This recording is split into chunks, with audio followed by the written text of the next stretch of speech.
ओम शांति। आज प्यारे मीठे बाबा की मुरली मंथन की डेट है 16 जून 2022। तो आज मीठे मीठे बाबा ने हमसे कहा, तुम्हें किसी भी देहधारी के नाम रूप में नहीं फंसना है। तुम अशरीरी बन बाबा को याद करो तो आयु बढ़ेगी, निरोगी बनते जाएंगे। देहधारी के नाम रूप में फंसना था किसी भी मनुष्य के अच्छाई व बुराई में नहीं अटकना है, भटकना नहीं है। और अच्छाई में भी बहुत ज़्यादा क्या होता है, उसमें मक्खी किसमें चिपक जाती है? शहद में। इतना ज़्यादा मीठा होगा ना कि आपके पैर वर सब उसमें चिपक जाएंगे और आप फिर ओढ़ नहीं सकोगे। और बुराई में भी उससे भी ज़्यादा पकड़ है। और कहते हैं ना, मन खराब हो तो भी खराब शब्द न बोले। बाद में मन तो सही हो जाएगा लेकिन बोले गए शब्द नहीं। तो बहुत कंट्रोल करनी है, तो फंसना ही नहीं है ना। तुम अशरीरी बन बाबा को याद करो तो आयु बढ़ेगी, निरोगी बन जाएंगे। प्रश्न, सेंसेबल बच्चों की मुख्य निशानियां क्या होगी? उत्तर, जो सेंसेबल होंगे वो पहले स्वयं में धारणा कर फिर दूसरों को कराएंगे। सच बात है। जो टीचर होते हैं वो पहले खुद पढ़ते हैं, खुद पॉइंट्स धारण करते हैं, फिर दूसरों कराते हैं। बादल भर कर जाए वर्षा करेंगे। जो बादल भरा हुआ हो वही ना वर्षा करेगा। और कहते हैं ना, झूठे व्यक्ति की ऊंची आवाज सच्चे व्यक्ति को चुप तो करा देती है, परंतु सच्चे व्यक्ति का मौन झूठे व्यक्ति की जड़ें हिला देता है। तो आपको घबराना नहीं कि आप बोल नहीं पा रहे हो, कोई आपको नहीं समझ रहा है, कोई बात नहीं। आप बादल तो भरो, ज्ञान अपने अंदर भरो और फिर मन सा वर्षा करो, मन से सेवा करो। कैसे नहीं कमाल होगा। और पढ़ाई के समय उबासी नहीं लेंगे ये बच्चे। ब्राह्मणियों पर रिस्पॉन्सिबिलिटी है, यहाँ उन्हें ही लेकर आना होता है जो रिफ्रेश होकर जाए फिर वर्षा करे। मुरली पढ़ने के समय, सुनने के समय, याद करने के समय उबासी नहीं आए, झुटके नहीं आए। मतलब फ्रेश से पढ़े, ऐसे पढ़े जैसे कि भगवान सामने बैठकर पढ़ा रहे। अब परमात्मा सामने आके बैठ के पढ़ाएंगे तो क्या किसी को नींद आएगी? नहीं ना। तो उसी तरह से पढ़ना है, बादल भरना है एकदम अपने आप को ताकि वर्षा करे। वहाँ यहाँ वही आने चाहिए जो योग में अच्छी तरह रहकर वायुमंडल को पावरफुल बनाने में मदद करे, विघन न डाले। यहाँ आसपास बड़ी शांति रहनी चाहिए, कोई भी प्रकार का आवाज़ नहीं हो। मधुबन की बात बाबा बोल रहे हैं, ब्राह्मणी पर रिस्पॉन्सिबिलिटी है कि किसी ऐसे को न लाए जो वायुमंडल ही खराब करे, विघन और डाल दे। गीते ओम नमः शिवाय। ओम शांति। ओम शांति का अर्थ तो समझाया है ना। बाबा कहते हैं आत्मा और परमात्मा शांत स्वरूप है। जैसे बाबा वैसे बच्चे। तो बाप बच्चों को समझाते हैं तुम शांत स्वरूप तो हो ही, बाहर से कोई शांति की दरकार नहीं है। यह रावण राज है ना। अब इस समय सिर्फ तुम अपने पिता को याद करो, मैं इसमें विराजमान हूँ, तुमको जो मत देता हूँ उस पर चलो। बाबा कोई भी नाम रूप में नहीं फंसाते। यह नाम रूप है बाहर का, बाहरी दुनिया है ना। इस रूप में तुमको फंसना नहीं है। सारी दुनिया नाम रूप में फंसती है। बाबा कहते हैं इन सब के नाम रूप है, तो इनको याद मत करो, अपने बाबा को याद करो। तुम्हारी आयु भी याद से बढ़ेगी, निरोगी बनेगी। तो हमें देखो आयु चाहिए, निरोगी काया चाहिए, तो जो बाबा ने दवा दी है, परहेज बताई है, वो करना है ना। किसी भी नाम रूप में नहीं फंसना है। कहते हैं ना, वक्त भी सिखाता है और टीचर भी सिखाता है। वक्त भी सिखाता है और टीचर भी सिखाता है, पर दोनों में फ़र्क इतना ही है कि टीचर सिखा कर इम्तहान लेता है और वक्त इम्तहान लेकर सिखाता है। तो बाबा ने जो हमें बात बताई कि किसी देहधारी को याद नहीं करना है, तो टीचर ने इम्तहान की बात पहले बता दी। अब हमें पास होना है कि नहीं होना है, कितना याद रखेंगे इस बात को, उसी पर निर्भर है। हमें निरोगी काया चाहिए तो भगवान ने जो फरमान दिया है उसको मन नहीं पड़ेगा। फिर बाबा के लक्ष्मण नारायण भी तुम्हारे जैसे थे, सिर्फ सजे सजाए हैं, ऐसे नहीं कुछ छत जितने लंबे चौड़े हैं। मनुष्य तो मनुष्य ही है। तो बाबा कहते हैं किसी को याद नहीं करना है, देह को भूलना, अपने को आत्मा समझो, ये शरीर तो छोड़ना है। दूसरी बात, गफलत नहीं करो। विकर्मों का बोझा अभी सर पे बहुत है, बहुत भारी बोझा है। अब किसी ने बहुत कर्जा उठाया हुआ पहले से, लेकिन फिर भी कमाई धमाई कुछ नहीं और ये हर एक से कर्जा उठाते रहे, तो ये गफलती है ना। जो कर्जा एक मोटा पैसा लिए हुए उसको तो पहले चुकाओ। और किससे कर्जा ले रहे हैं? दूसरों से, शौक पालने के लिए। तो ये खरीदना, वो खरीदना, सब बंद करो, अपना पहला ही विक्रम भस्म करो। ये बाबा कह रहे पहले से इतना विक्रम चढ़ा हुआ है, सर पे बोझा है और फिर गफलत कर रहे हो। सिवाय एक बाप की याद के कम नहीं हो सकता। बाबा ने समझाया है, जो सबसे ऊंच पावन थे वही फिर सबसे पतित बनते हैं। सब वंडर नहीं खाना है, अपने को देखना है, बाबा को बहुत याद करना है। कितना याद करना है, जितना हो सके बाबा को याद करो, बहुत सहज है। बाबा बोले अब देखो, मुझे याद करना इतना सहज भी है। जो इतना प्यारा बाबा है उनको उठते बैठते याद करो। जिसको पुकारते थे ना, हे पतित पावन आओ, पावन बनाओ, पर तो हड्डी लव नहीं रहता, सिर्फ पुकारते हैं। लव फिर भी अपने पति बच्चों से ही रहता है, ये बात तो सच है, भक्ति की बात है। एक बार एक टीचर सभी स्टूडेंट का इम्तिहान ले रही थी, तो उसने बोला कि जो आपको सबसे प्यारा है, हुँ? उसका नाम लिखिए पहले, जो आपको सबसे प्यारा है। तो सबने नाम लिखा, किसी ने पति का, किसी ने बच्चे का, किसी ने माँ का। हाँ, ऐसे करते पहला दूसरा तीसरा लाइन में सिर्फ रिश्तेदारों का ही नाम था। लास्ट में जब उन्होंने पूछा कि इसमें भगवान का नाम तो किसने लिखा, तो सब ने बोला कि हमें तो याद नहीं आया, किसी ने भी नहीं लिखा भगवान का नाम। तो देखा, जो सब कुछ करने वाला है, सब कुछ चलाने वाला है, ये माँ बाप भाई बहन बच्चे जो है, सबकी पालना करने वाला, तुम्हें सद्बुद्धि देने वाला, उनका नाम तो सबसे फर्स्ट होना चाहिए, ताकि वो इन सब को संभालने में हमारी मदद करे। तो ये होता है। तो जो जितना प्यारा है उसको तो उठते बैठते याद करना है। पुकारते थे लेकिन लव तो रहता है औरों के साथ, अपने संबंधियों के साथ। सिर्फ कहते हो पतित पावन आओ। बाबा कहते बच्चे मैं कल्प कल्प कल्प के संगम पर आता हूँ, गाया भगवान है रुद्र ज्ञान यज्ञ। कृष्ण तो है ही सत्युग का प्रिंस, वह फिर उस नाम रूप देश काल के सिवाय आ नहीं सकता, उसी सत्युग में ही आएगा ना। हाँ, नेहरू उस रूप में, उस पोजीशन में फिर कल्प के बाद आएंगे। सच बात है, नेहरू गांधी ये तो कल के बाद ही आएंगे ना, अभी तो नहीं आ सकते ना उसी रूप में। आएंगे तो लोग डर जाएंगे, तो भूत आ गया है ना। अपने समय पर ही आएंगे, वही बाबा कह रहे हैं। तुम जानते हो बाबा फिर से आया हुआ है, कहते हैं कल्प कल्प के संगम युग, जब नई दुनिया की स्थापना करनी है तब मैं आता हूँ। मांगते भी हैं नई दुनिया, नया रामराज, वहाँ सुख संपत्ति सब है, झगड़ा करने वाला कोई होता ही नहीं है। शास्त्र में तो सतयुग त्रेता को भी नरक बना दिया है, वहाँ भी तो राक्षस दिखा दिए ना, जरासंधि कंस आदि रावण दिखा दिया ना। तो यह भूल है, वह असत सुनाते हैं, बाबा सत्य सुनाते हैं। बाबा कहते हैं तुम मुझे सत्य कहते हो ना, मैं आकर सत्य कथा सुनाता हूँ। 5,000 वर्ष पहले भारत में किसका राज्य था? बच्चे जानते हैं, बरोबर 5,000 वर्ष पहले लक्ष्मी नारायण का राज्य था। कहते भी है क्राइस्ट के 3,000 वर्ष पहले भारत पैराडाइज था। हिसाब तो सीधा है, कहते हैं कल्प की आयु इतनी क्यों रख दी? अरे हिसाब करो ना, क्राइस्ट को इतना समय हुआ, युग ही यह 4 है, आधा कल्प दिन आधा कल्प रात तो लगता है। आधा कल्प मतलब सत्युग त्रेता दिन, और आधा कल्प द्वापर कलयुग रात। समझाने वाला बड़ा अच्छा चाहिए। बाबा समझाते हैं बच्चे काम महाशत्रु है। गीता, गीता को तो सभी मानते हैं, सभी ब्राह्मण सन्यासी संत गृहस्थी सभी मानते हैं, और गीता के ये अक्षर है काम क्रोध महाशत्रु है। तो किसी ने धारण क्यों नहीं किया? क्योंकि सब यही समझते हैं कि कृष्ण जी ने तो अर्जुन को कहा था, अर्जुन को धारणा करनी थी। हम थोड़ी तो उस समय थे, हमें थोड़ी ना कहा। लेकिन उस समय इस समय की बात नहीं है, ये अब भी की बात है, अब भी चल रहा है। महाभारी लड़ाई अब भी छिड़ी हुई है, हर एक मन में, हर एक घर में, हर एक संबंध में महाभारत है ना। वही बात है, कहते हैं ना दुनिया में जो अति ग्लानि होती है धर्म की, तब भगवान अवतरित होते हैं। तो क्या अभी ग्लानि का समय नहीं है? चल रहा है ना, अभी एक से एक न्यूज़ सुन रहे हैं, क्या से क्या हो रहा है, कितना हंगामे हो रहे हैं। तो भगवान तो आप पहुँचे कि ग्लानि शुरू हो चुकी है। फिर है भारतवासी देवताओं की महिमा गाते हैं, सर्वगुण संपन्न, 16 कला संपन्न, संपूर्ण निर्विकारी। फिर 16,108 रानियाँ कहाँ से आई? तुम जानते हो धर्मशास्त्र कोई नहीं, ये रानियाँ हम ही हैं। श्री कृष्ण की इतनी संख्या की रानियाँ हम ही हैं, जो जितना पुरुषार्थ करेंगे ना वो कृष्ण जी के साथ सत्युग में आएंगे, उनकी राजधानी में आने वाले हैं। हम बच्चों का ही गायन है। इसीलिए बाबा कहते हैं पुरानी चीज़ों से बुद्धियों हटाए माँ में कम याद करो, क्योंकि नई दुनिया में जाना है ना, रानी बनना है ना।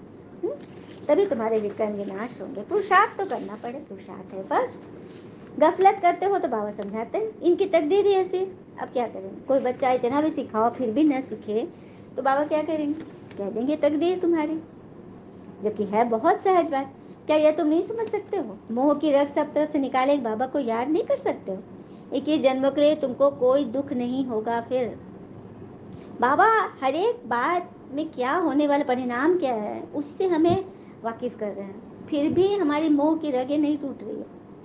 हाँ, मोह और स्नेह में तो पता है ना फर्क क्या होता है। स्नेह में है स्वीकार्यता और मोह में है सीधे क्रोध, डांट फटकार, ये दुख दर्द है ना, ये मोह है।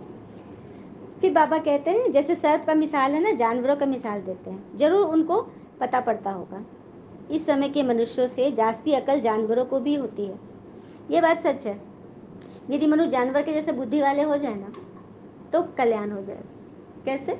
क्योंकि जानवरों में ना मेरा तेरा इसका उसका नहीं होता, जानवरों में अधिक जमा करने की ये नहीं होती, जहाँ मन वहाँ सो दिए, जहाँ मन उठ गए। हाँ, कोई ईर्ष्या नहीं, द्वेष नहीं, एक समान रहते सब दिन। कुछ न कुछ जानवरों से भी सीखना चाहिए। भ्रमरी का मिसाल भी यहाँ है। कीड़ों को कैसे ले जाते हैं? अब तुम्हारे सुख के दिन आ रहे हैं, भ्रमरी ले जाती है ना कीड़ों को, भूं भूं करके उनको भी अपने जैसा बना देती है। वही बाबा कहते हैं कि तुम भी ज्ञान की भू भू करो, आप समान बनाओ सभी को, क्योंकि तुम्हारे सुख के दिन आ रहे हैं। बच्चियाँ कहती हैं हम पवित्र रहते हैं इसलिए मार बहुत खानी पड़ती है। हाँ बच्चे, कुछ तो सहन करना ही पड़ेगा।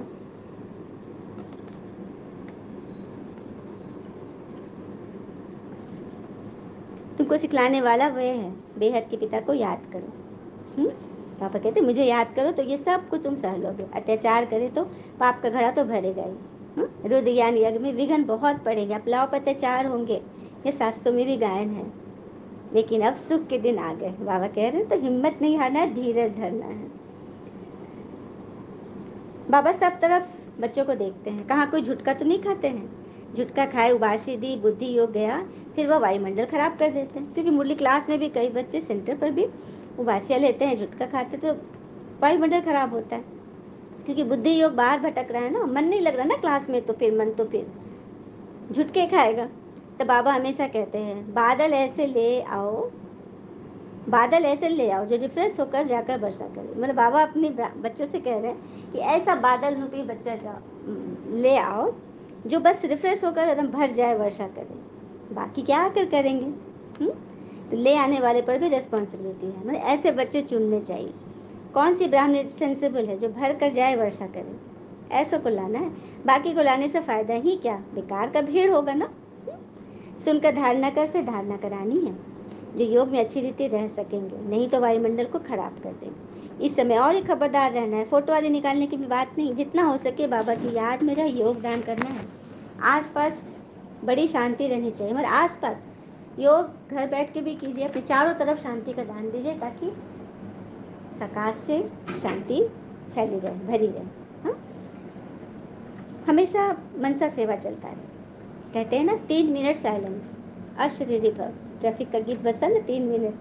तो ऐसे और कोई की ताकत नहीं जो कह सके। बाबा के महावाक्य, लाडले बच्चों मुझे याद करो तो तुम्हारे जन्म जन्मांतर के पाप कट जाएंगे, नहीं तो पद भ्रष्ट भी होंगे और सजा भी खानी पड़ेगी। शिव बाबा के डायरेक्शन में चलने से ही कल्याण है। बाबा को सदैव याद करना है, जितना हो सके मोस्ट स्वीट पिता को याद करना है। स्टूडेंट को अपने टीचर की इज्जत रखने के लिए बहुत ख्याल रखना होता है। बहुत स्टूडेंट पास नहीं हो तो टीचर को इजाफा नहीं मिलता। जो टीचर पढ़ा रहा है वो बच्चा फेल हो जाए तो लोग क्या कहेंगे? टीचर का ही नाम बदनाम होगा ना कि टीचर ने अच्छे से नहीं पढ़ाया। इसलिए बाबा कहते हैं मेरा नाम बदनाम मत करना। लाडले बच्चों मुझे याद करो तो तुम्हारे जन्म जन्मांतर के पाप कट जाए, नहीं तो पद भ्रष्ट भी होगा और सजाएं भी खानी पड़ेगी। तो क्या करना है?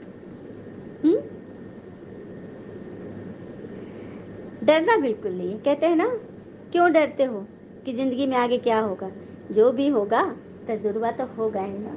क्या बात है, कुछ भी कुछ न कुछ तो जरूर मिलेगा। इसीलिए घबराना नहीं, डरना नहीं। शिव बाबा के डायरेक्शन में चलने से ही कल्याण है। बाबा को सदैव याद करना है, जितना हो सके स्वीट पिता को याद करना है। स्टूडेंट को अपने टीचर की इज्जत रखने के लिए बहुत ख्याल करना पड़ता है।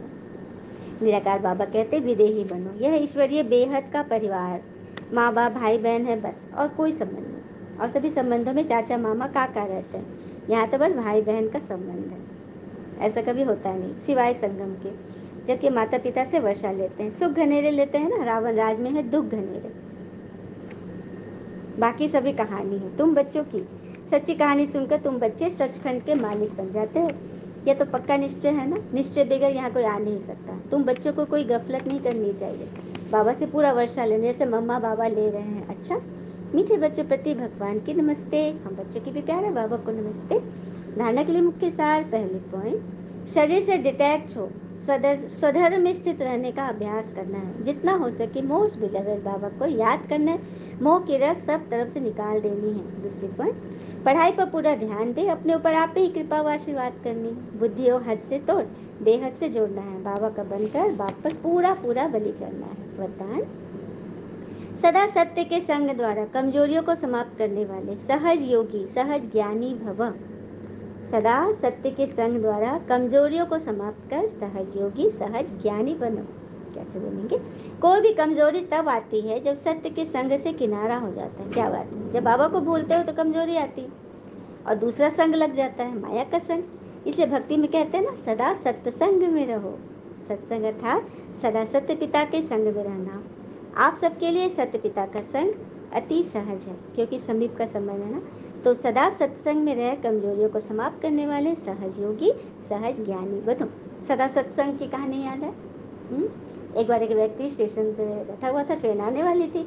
तभी एक जूता पॉलिश करने वाला उनके पास आया और बाबूजी मैं आपके जूते पॉलिश कर दूं?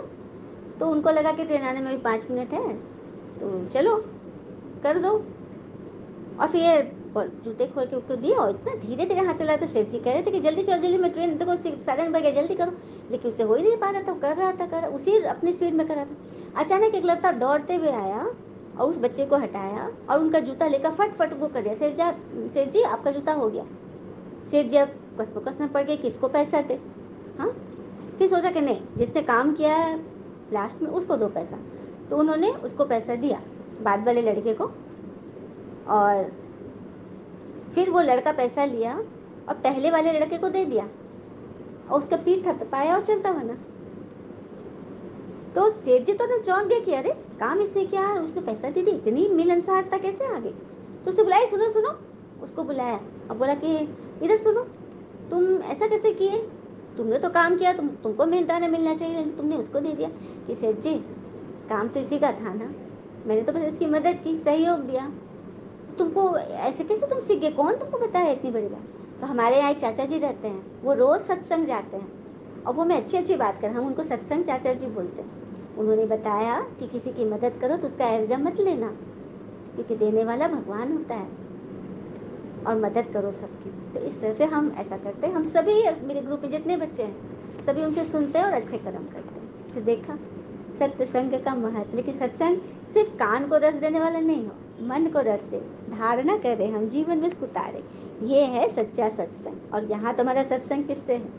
स्वयं भगवान से। वो तो मनुष्य की बात सुनकर अपने जीवन को सफल बनाने की कोशिश कर रहा था, लेकिन हमारा जीवन तो 21 जन्मों के लिए पूरा माला माल बनने वाला है, यदि हम भगवान का सच्चा सच्चा सत्संग करें, उनकी मुरली को सुने, पॉइंट्स अंदर के भी पूरा धारण करें और जीवन को माला माल बनाए। स्लोगन, सदा प्रसन्न रहना है तो प्रशंसा सुनने की इच्छा का त्याग कर दो। क्या बात है? प्रशंसा सुनने की इच्छा भी किसी से मांगना ही तो है, मांगने से मरना भला, बाबा बोलते हैं ना। किसी भी बात में फंसना नहीं है। और कहते हैं ना, बड़ा आदमी वो है जो अपने पास बैठे व्यक्ति को कभी छोटा महसूस ना होने दे, कभी उसको ये महसूस नहीं होता कि वो गरीब है। तो सदा प्रसन्न रहना है तो प्रशंसा सुनने के बजाय प्रशंसा करो, हर एक की तारीफ करो, हर एक को मन से दुआ दो, क्षमा मांगो और आगे बढ़ो। इच्छा मत रखो, क्योंकि इच्छा अच्छा बनने नहीं देगी। ओम शांति। शुक्रिया मीठे बाबा।